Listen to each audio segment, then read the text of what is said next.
오늘 여러분 가족들의 기분은 어떤가요? 라는 인사를 드리게 됩니다.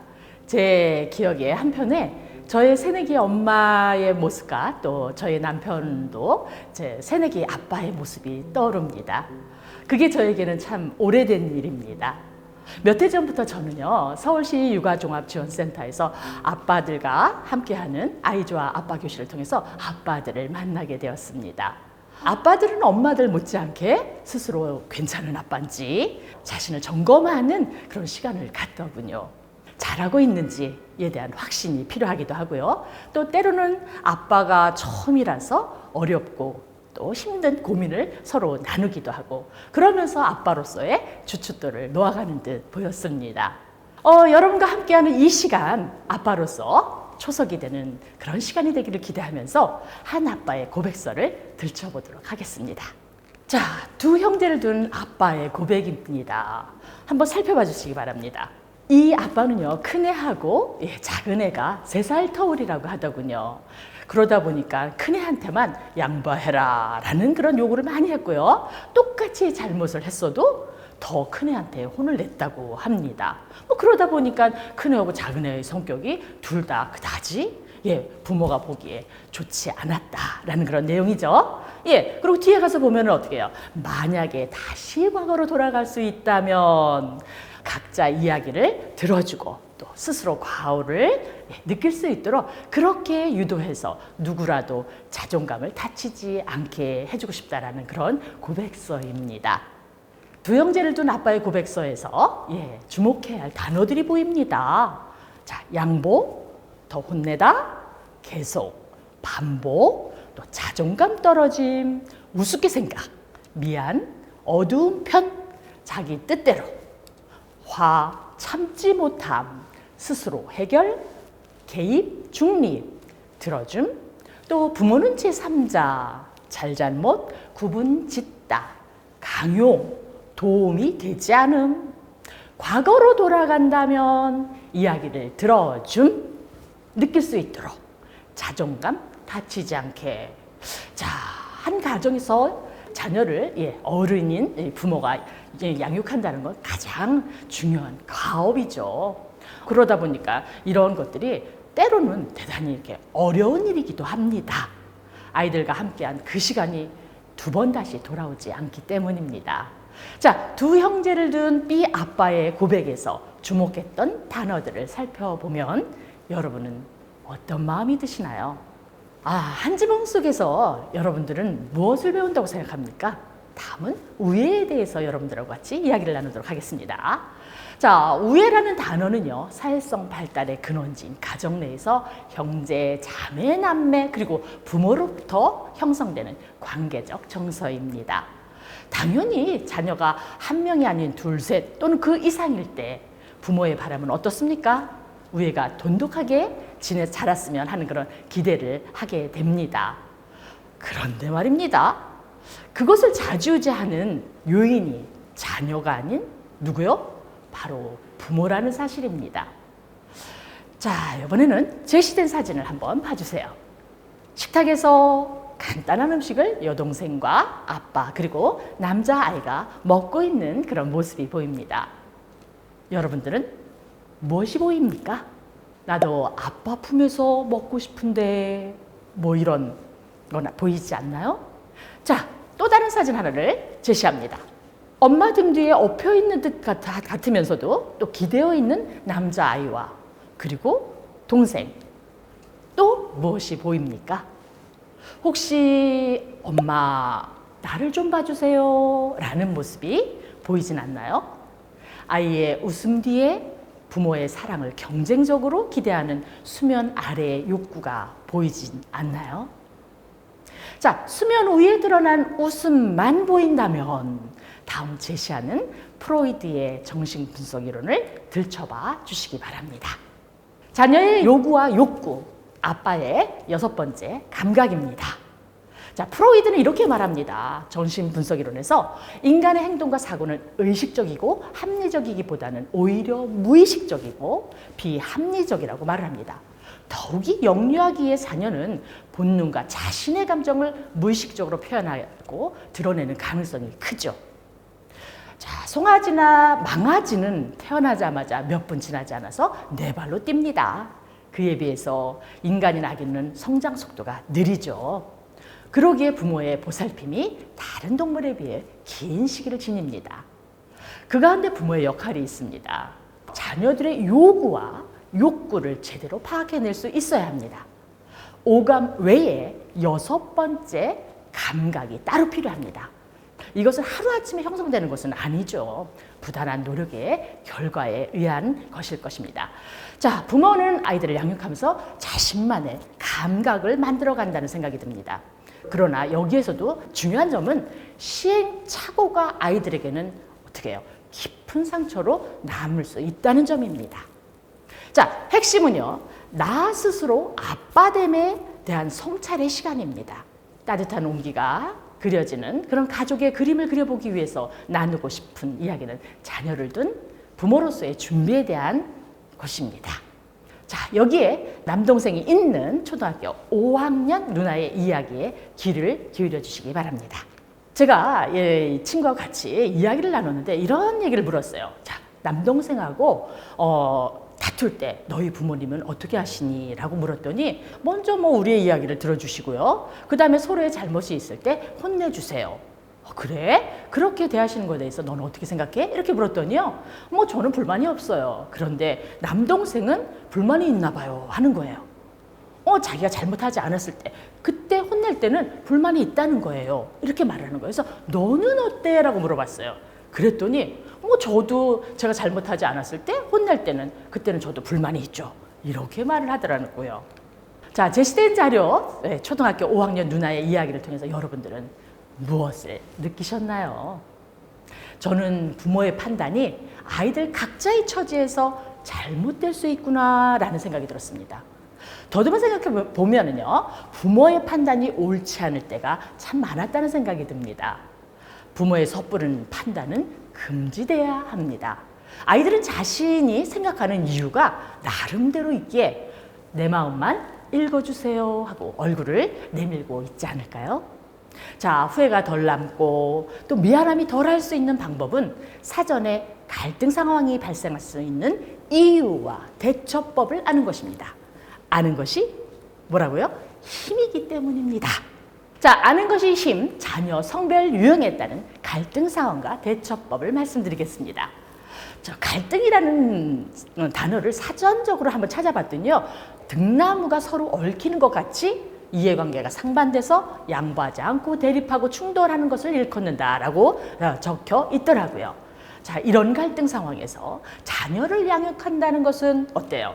망망대해와 같은 곳에서 시작하는 그런 느낌을 가질 때도 있습니다. 우리 아이들의 갈등은 문제일까요? 아니면 당연한 것일까요? 발상의 전환이 필요할 때입니다. 자, 있을 수 있는 일이라면요, 사전에 대처를 해두면 어떨까요? 지피지기면 백전백승이라는 그런 말도 있잖아요. 자, 백전백승까지는 아니더라도 자녀를 키우는 부모로서 6번째 감각이 형성되는데 도움이 될 겁니다. 자, 아는 것이 힘, 자녀 성별 유형에 따른 갈등 상황과 대처법.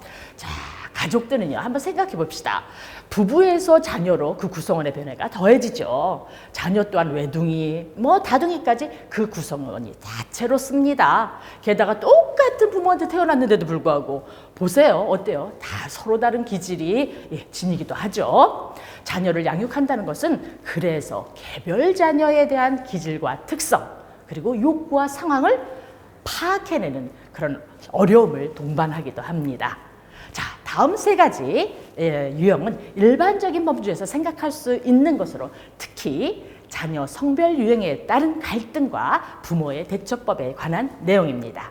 자, 먼저 형제의 다툼 사례입니다. 아빠 모임에 참석했던 아빠가 고민을 했던 부분입니다. 자, 먼저 내 거다 네 거다 하면서 싸우는 그런 장면이 나오죠. 아빠가 이렇게 말씀하셨습니다. 두 아이는 양보가 없다고요. 시도 때도 없이 싸우고, 그래서 아빠가 혈압이 오른다고 합니다. 고함도 지르고 윽박도 지르고 아무 소용이 없대요. 아내도 마음스쿨도 다녀보고 또 이 아빠도 어떻게 해요? 대화기법도 모임에서 한번 이렇게 해서 적용도 해보려고 하지만 어떠다 매번 쉽지 않다고 하네요. 자, 누가 있건 없건 툭툭 건드리고 괴롭히고 하물며 미워 저리 가! 뭐 이런 말 있잖아. 그걸 입에 달고 산대요. 그래서 아빠는 어때요? 하지 말라고 했지. 혼난다! 뭐 이런 말을 하면서 큰 소리 치고 욱 하는 마음이 이렇게 올라온다는 그런 사례의 내용입니다. 그런데 큰애한테 어떻게 해요? 동생한테 그런다고 자꾸만 큰애만 이렇게 혼을 내다 보니까 안쓰럽기도 하고, 그렇지만 저와 제 아내는 어떻게 해요? 화나는 순간은 어쩔 수 없는 현실이다, 이런 말씀을 사례에서 말씀하셨습니다. 자, 나는 왜 형제가 불편한가의 저자 오카타 다카시라는 분이 형제 자매를 타인의 시작이자 영원한 경쟁자라고 말을 했습니다. 태어나면서 서로 부모의 애정을 차지하려는 강한 욕구를 가지고 이렇게 자라나기 때문에 그렇다는 말을 합니다.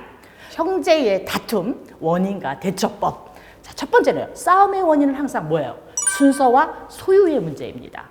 보통 큰아이들은 어떠냐 하면요. 동생을 지배하라는 그런 어떤 서열의식이 본능적으로 있다고 합니다. 반면에 동생은 자신보다 힘이 센 형을 닮고 싶어 하면서도 어때요? 빈틈만 보이면 이기려고 든다는 거죠.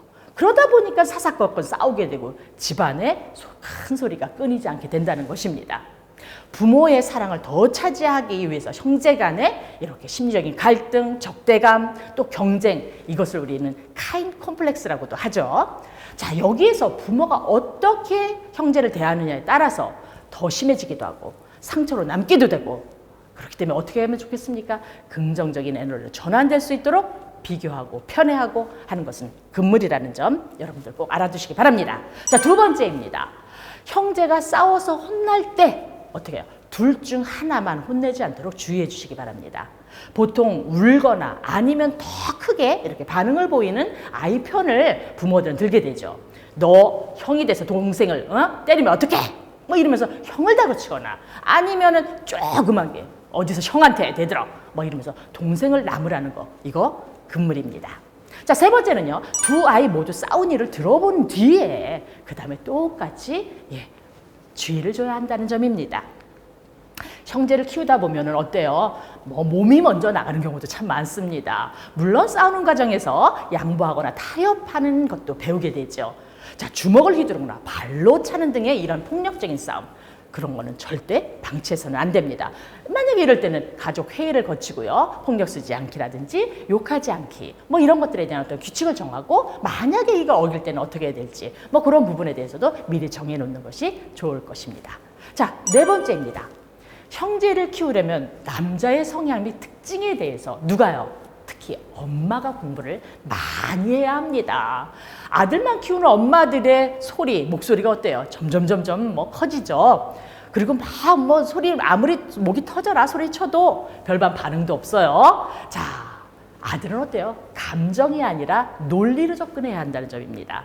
앞으로 어떻게 주면 좋겠어? 라고 작은 소리로 타이르면서 하는 것이 좋다라는 뜻입니다. 자, 짧고 굵게 말입니다. 자, 남자아이한테도 안아주고 뽀뽀해주고 뭐 이렇게 하면서 숨겨진 그의 어떤 감성과 표현력, 이런 것도 풍부하게 해주는 그런 환경도 필요하고요. 뭐 이를 위해서 평소 부부가 서로 스킨십도 하고 또 사랑하는 그런 모습도 보여주는 것, 이거 추천입니다. 자, 이번에는요. 자매의 다툼에 대한 것입니다. 이 아빠는요, 언니와 동생이 싸우게 되면 저는 공평하고 정확하게 잘잘못을 가려줘야 한다, 이렇게 생각하는 아빠예요. 그죠? 그런데 어떻게 해요? 아빠 입에서 나오는 말은 너 언니한테 이게 뭐 하는 짓이야? 빨리 언니한테 미안해! 하는 말을 한애 편만 들면서 한다라는 거예요.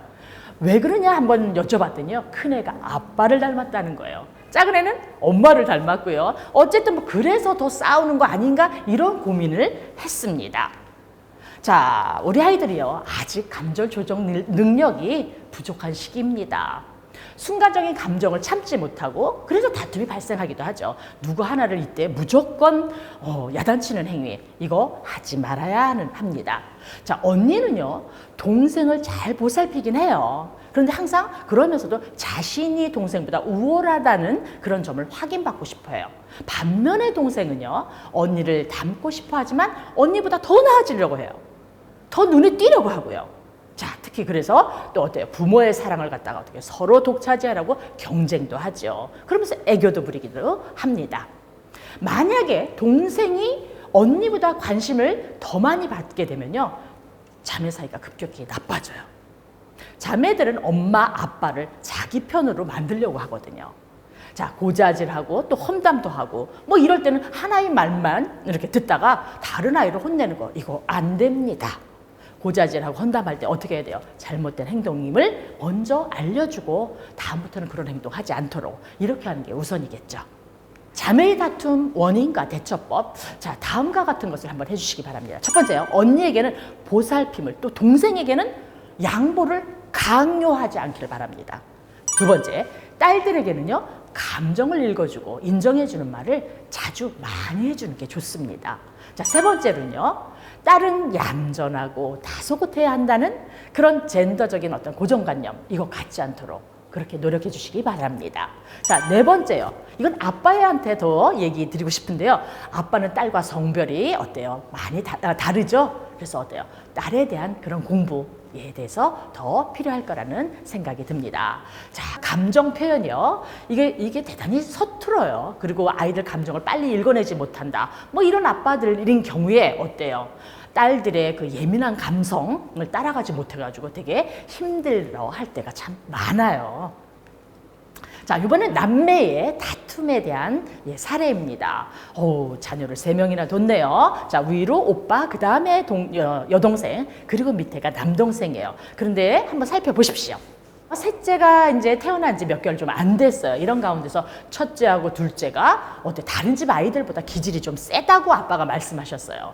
그러다 보니까 이제 남들한테 지는 것도 싫어하고 성격도 좀 급하고 뭐 그래서 두 아이가 집에서 잘 부딪힌다라는 그런 말씀을 해주셨습니다.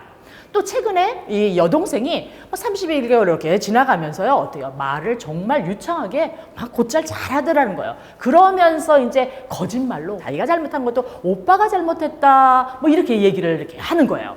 자, 그러니까 어때요? 오빠 입장에서는, 그래 입장에서는 억울해서 동생한테 밉다고 할 뿐만 아니라 폭력도 쓰게 됐다라는 거예요. 자주 이렇게 다투는 상황이 발생하니까 어때요? 아빠는 정말 살 수가 없어요 라고 하면서 때로는 어떻게 할까 이런 생각을 좀 하신다는 그런 말씀을 해주셨습니다. 자, 남매의 다툼, 제가 이때요 처방약을 하나 조제해 드렸어요. 다음과 같은 것입니다. 자, 처방약 한번 보시죠. 아이 기질의 절반은 누구를 닮아요? 부모를 닮습니다. 먼저 그래서 우선 나한테 혹시나 나의 기질이 혹시 다혈질이고 강한 건 아닌지 한번 생각해 보는 시간이 필요할 거고요. 다혈질인 기질이 좀 우리 아이한테도 혹시나 수그러들게 평소에 상대방 처지에서 많이 생각해 보게 하는 것이 필요하고요. 또 남매 관계의 소중함도 일깨워 줄 수 있도록 뭔가 그 어떤 것이 필요할지 이런 고민도 필요하고, 또 우애를 다루는 좀 배울 만한 동화책이라든지 아니면 영화 이런 것도 같이 한번 보면 어떨까라는 그런 어떤 처방약을 말씀해 드렸고요. 근데 중요한 거는요, 뭐예요? 셋째가 태어나면서부터 더욱더 이런 다툼이 심해졌다라는 말씀하셨어요. 중요한 건 가정 환경이 변했다라는 거예요.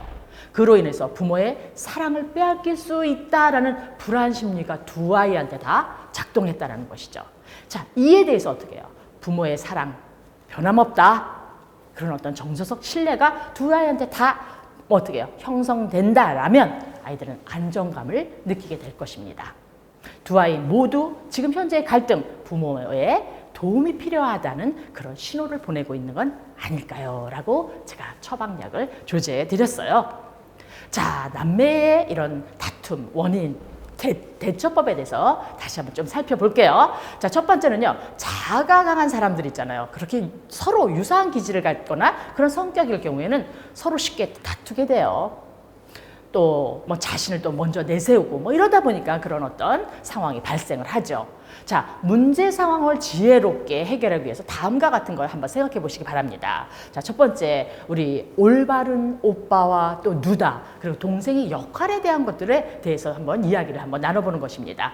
자아가 성장하는 시기에 자아 중심적으로 이렇게 중심성이 강해지고요. 남매 간의 다툼도 어떻게 빈번해진다는 사실을 인정하고 이해를 해야 합니다. 이때 부모가 어떻게 개입해야 하느냐, 이거 대단히 중요하다는 말씀 누누이 드립니다.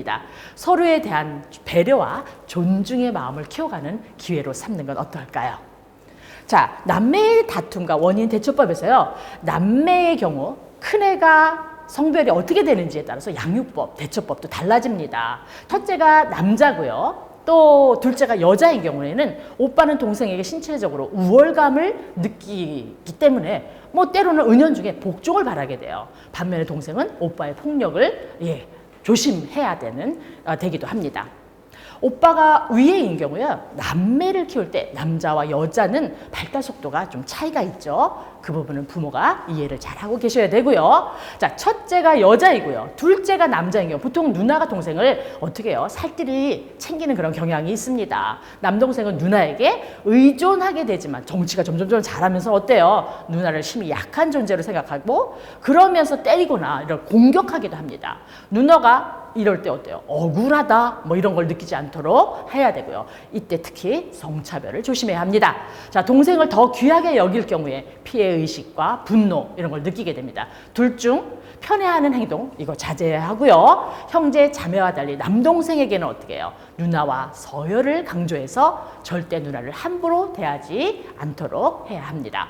자, 제일 중요한 거 뭐라고요? 남매를 키울 때 가장 주의할 거 서로 남녀에 대한 성차별을 하지 않는 것입니다.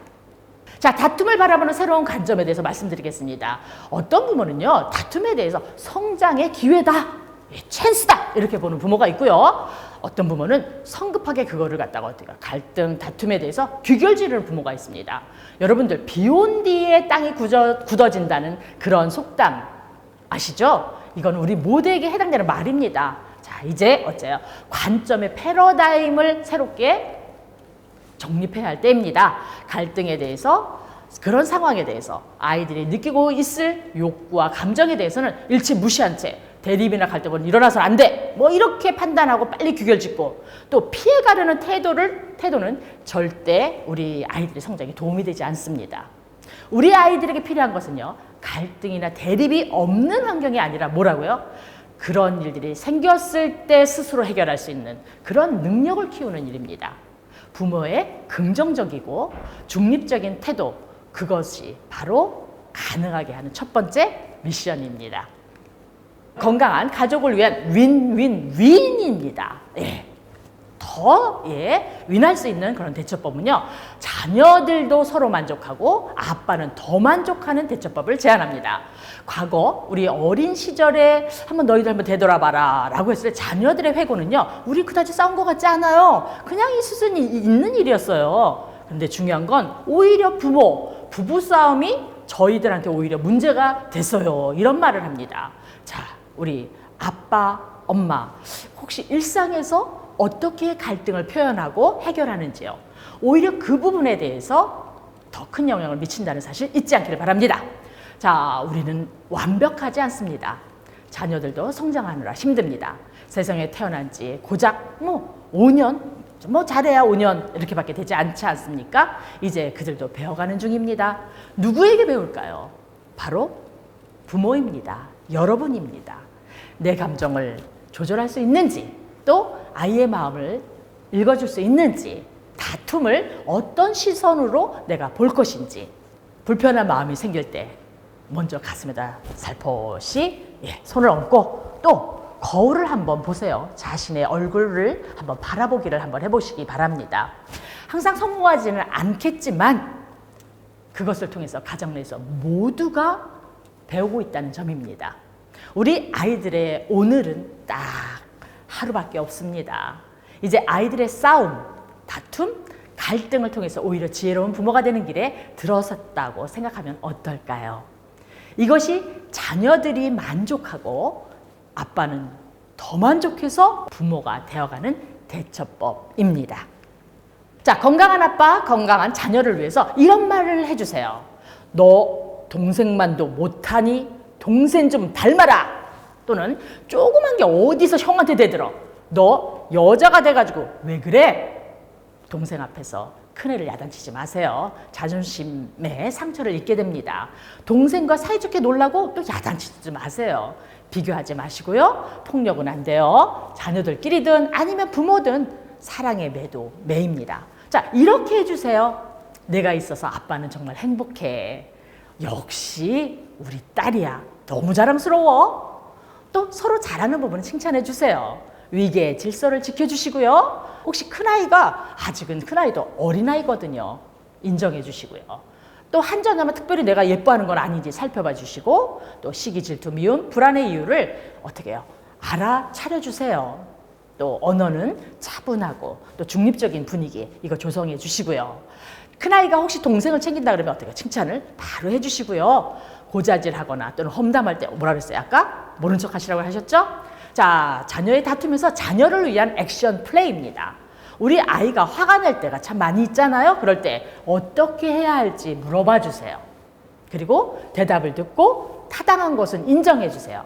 그리고 화난 상태임을 스스로 어떻게 해요? 확인하게 해주시고요. 또 화를 억제하기 힘들 때가 있어요. 그럴 때는 어때요? 그 상황에서 벗어나게 해주세요. 또 상대방에게 내가 또 왜 화가 났는지 차분하게 알려주도록 해주세요. 마지막으로 아이와 화났던 그 상황을 뒤에 가서 되돌아보세요. 앞으로도 또 비슷한 상황이 발생하기 때문입니다. 자, 마지막으로 여러분들하고 가수 이적의 다툼이라는 노래에 다음과 같은 그 노랫말이 있다는 걸 말씀해 드리고 싶습니다. 오늘 함께한 아빠들과 함께 나누고 싶어요.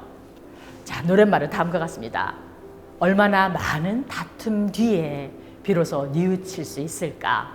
얼마나 많은 거친 말들 속에 우린 상처를 숨겨야 하는 걸까? 다친 마음에 딱지가 앉아 어루만져도 아무 느낌도 들지 않을 때 나는 조용히 속으로 묻는다. 너를 사랑해, 너를 사랑해. 팔을 벌며 다가올 너에게 품에 안기며 울먹일 너에게. 이것으로 마치겠습니다. 경청해 주셔서 감사합니다.